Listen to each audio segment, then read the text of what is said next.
one of the other reasons why we're contemplating having this sale in February is 2 of the old notes that are outstanding are more than 3 years old. And once a note becomes 3 years old, you're required to have what they call a down payment or a pay down on the note, and it's based on a useful life. So if we were not to have a bond sale and just have it and renew the notes, our budget next year would still have to would require a principal pay down of the notes also.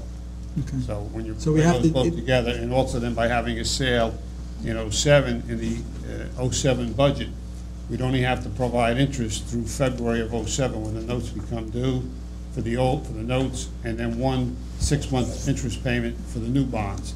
There will be no principal due until '08, so it should be a help. So what is the timetable that we're facing? What is Well, I think. End of February. February 27th? I know the councilman just referred to some additional schedules, but I think Bob Beinfeld would like to get the amortization schedule that you prefer, so he can prepare the documentation for your next council meeting. That's I don't know correct. how much time So he we- needs, but that's basically. we have to take a decision on which one of these amortization schedules we prefer to go Pretty by? much, yes. I have one more question on that. Is this all of the outstanding bands right now? Yes, So we will have no outstanding bands after we right. issue this debt? Correct, yes, Okay. absolutely. And all the projects would be fully funded, and most of them are either completed or are in the process of being completed. Okay.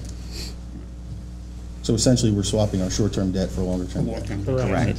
And basically, the term of the amortization schedule is based on the average useful life, which we also got from bond council. In other words, if you have a bond ordinance for a building, let's say, the useful life could be 40 years. You have a So we're offsetting our bond liabilities issue- with our assets, essentially? I'm sorry? We're offsetting the life of the asset with the debt schedule, is that correct? Yes. Okay. In other words, what bond council did is he took all the ordinances and the useful life of each of the ordinance, combined them all, come up with an average useful life. And by statute, you can't exceed that useful life. In other words, if it's 11.3 years, you can only issue bonds for 11 years. If it's 20 years, you can go to 20 years, so.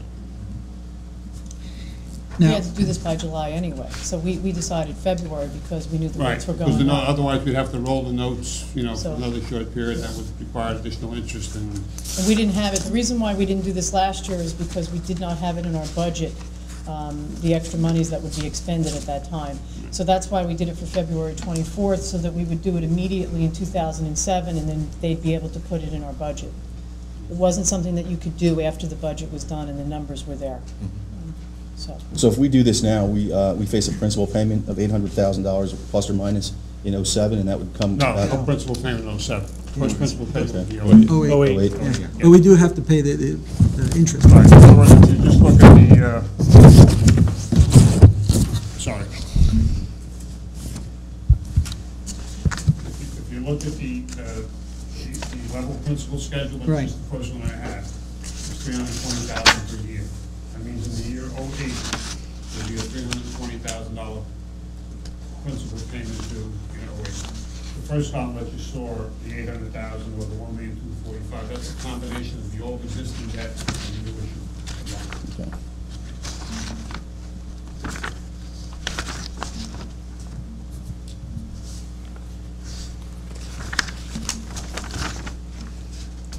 Now, I'm looking at the wraparound, the second schedule. The principal is stepped up, right? Principal starts at 200,000 there. And then it's stepped up. Steps up, yes. Stepped up to- Okay. And that can't be stepped up anymore.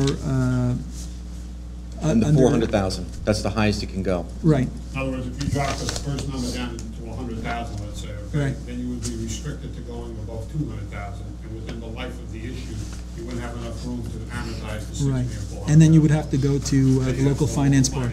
Okay. For non-conforming. And to be honest with you, the timetable doesn't permit that at this point. And for purposes of the audience, could you explain what wraparound means? Wraparound means you're just trying to level the principal between the existing debt and the proposed issue. Right. So the idea is that while new debt, while old debt is being extinguished, the new debt That'll can, be coming up, yes. well, so, I mean, you recommend we do this tonight so that bond council can make its presentation at the following meeting? Well, they gotta, yeah, I was gonna say, I spoke to Mr. Bonfield, that the amount of paperwork that needs to be filed, and you need to vote on a resolution next meeting, with all this intact. So bond council's looking for a decision as to which method you want to apply, so that he could prepare the proper paperwork to get to our next meeting, and he'd present that here at our next meeting. I think we need to go with a wraparound. I disagree. I I would, have questions. Why exactly does this have to be done at this meeting? Who has to the present amount this of one? time that we The have amount to of get time. everything done, we only have Okay. 2 more meetings You have to buy before. them by February 27th. There's a time schedule as to like when you do the resolution, the advertisement of the. If we roll bans in February, I'm sorry? you're saying that if we don't do this, we're gonna be forced to roll the bans again in February? Correct. And, The January 10th date was the date that originally we were hoping to actually do the resolution back in October. January 10th date was set to kind of get, but unfortunately, as a result of just delays and changes and obviously making the decision here, we've pushed it back 1 additional week. Well, I'm sorry, 2 additional weeks, 1 additional meeting, and now we're kind of, at the end of the life of that. What's the benefit of the wraparound versus the level? Well, again, the wraparound allows us to reduce the principal payment to the lowest level for the first 6 or 7 years to try to lessen the tax impact. And then as the 2001 bonds are extinguished, we then increase it so that we try to keep the tax, using obviously the net valuation taxable for this year because we can't foresee in the future, try to keep the tax impact to a manageable level. And what I tried to do when I did this was when the increase occurred, it would not be greater than any of the principal payments on the existing 2001 debt that it would be replacing.